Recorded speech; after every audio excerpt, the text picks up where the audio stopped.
is called a koto, K-O-T-O, and it is a string instrument. I can't actually play any songs on it, but the way it works is that you would pluck the string on one side, and then when you press down on the other side, you can make vibrato, so like that. And then it follows kind of a little bit of a pentatonic. Are you scale. sure you don't know how to play it? No, that's just the playing scale, but it is very cool. Like normally you would sit down on the ground like this and play it, or I've also seen people with stands so you could play it standing up. But it is very cool and used in a lot of traditional Japanese music. Okay, that's really cool. The things down on the ground over here are just architectural materials.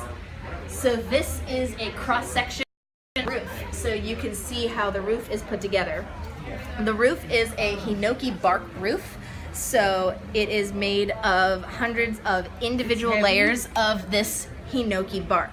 And so it's 6 layers at a time, and then you get a bamboo nail down inside of it, and it's all done by hand. The one kind of modern update to the technique that we use on the roof now is that the top layer gets galvanized nails, but otherwise this is all done by hand, and you can see from points on the veranda that the roof at the edges is about 1 foot thick, so it is pretty intense to see. Here you can see it over here.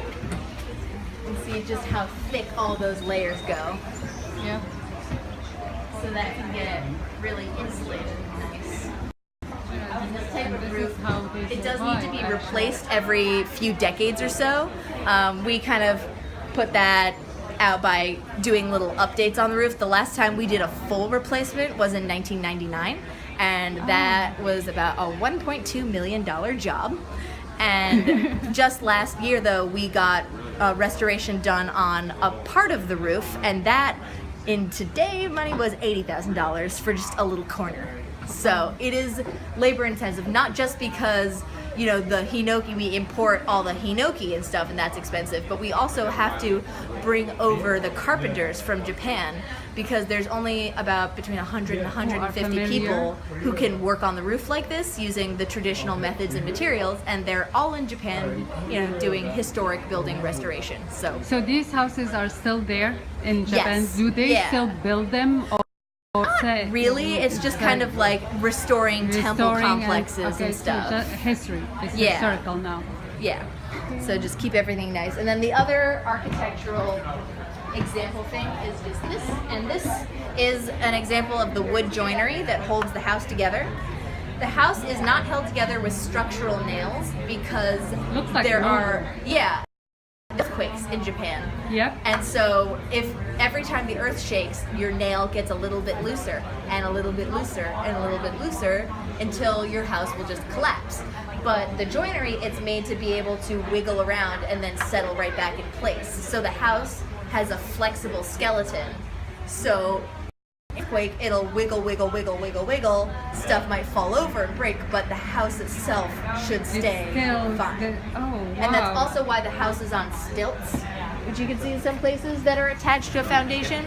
So the house is resting on top of the earth, but not attached to it, so that, if the earth cracks underneath, hopefully the house wouldn't crack with it. And this is from the 1700s. Yeah, 1600s, 17th century, which is confusing. So that's really interesting. So with the earthquakes that happen, with the modern buildings and the fall of the buildings, if you remember in the 1992, there was a huge earthquake in Kobe. Yeah, okay, and then they start building the building with the resistance techniques. Yep. So modern skyscrapers are metal flexible wire skeletons. Yep, that they don't fall anymore. Exactly. But actually in the 1700s they figured it out with the logo with house. With the logo. So it makes nice, which is why all these old buildings are still standing, which is cool. Yeah. They've survived earthquakes, they've survived tsunamis and floods and bombings, and they rattle, and I like the house. I really like it.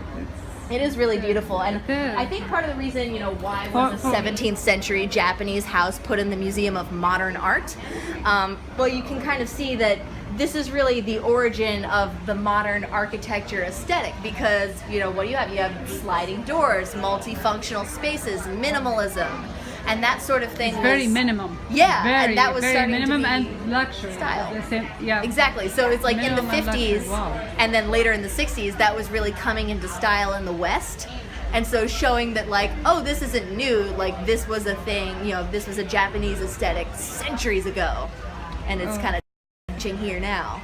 So it is pretty very cool. simple, very peaceful, very, like you said, on the minimal, but the luxury itself, when you know that this is a room for the servant just to be there helping Exactly. the guest, Yeah. and the guest is known for, or not, whoever is living there, he is or she is Very important. very educational, high education.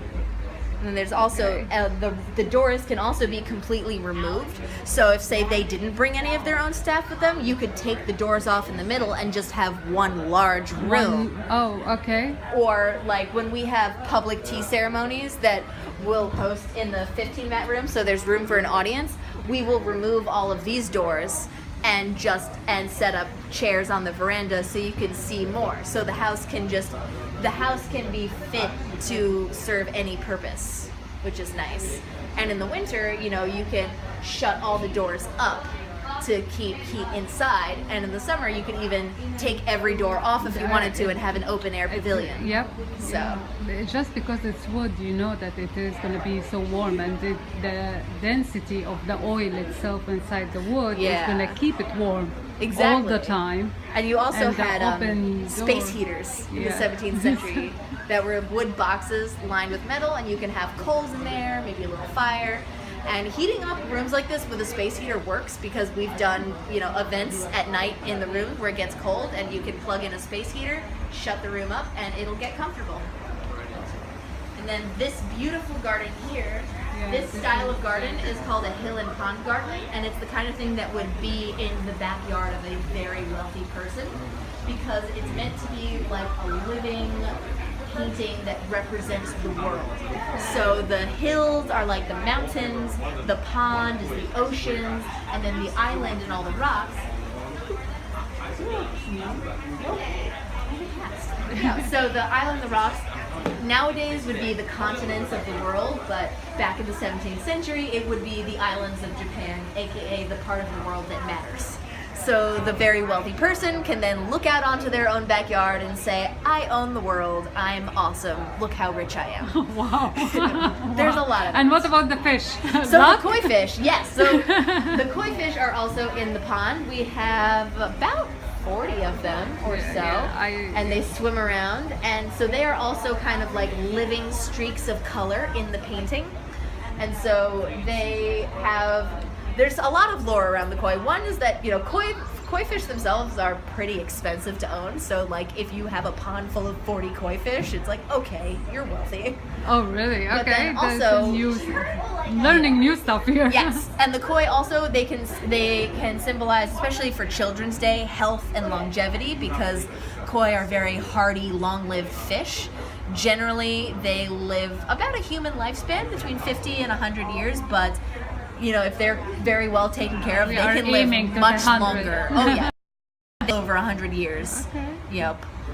If they're, if they never experience like a predator or anything, but Close to the turtles. yes, they're also turtles in the pond too. But also there's lore around the koi where they can also represent, like ambition and like the quest for, attaining a higher state of being or material wealth. So you see the waterfall there.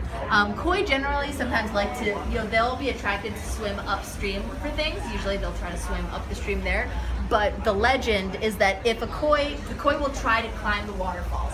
And so if a koi would ever make it to the top of a waterfall, then they become a dragon. And so that's kind of a metaphor for working hard towards your goal and attaining a higher state from that hard work. So the koi are ambitious, and right now they're just very hungry and swimming around because people are feeding them. They think they're dogs. They're so friendly. Like, they follow people around the edge of the pond. They will come right up to you. They will I eat saw from them your there. I hands. saw Oh, them yeah. at the end of the pond there. Yep. Yeah, they let you pet them too. Like the Oh, bigger that's ones are friendly, and they'll let you boop their little noses. Oh. They really think they're dogs, which is great, and they're bred to be pets. So That's good. That's good to So know. then the next little area around here, if you want to take the clip on them.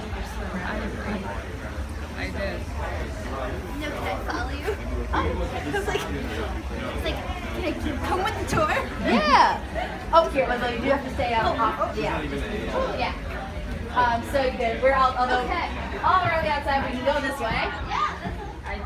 And then the next garden section.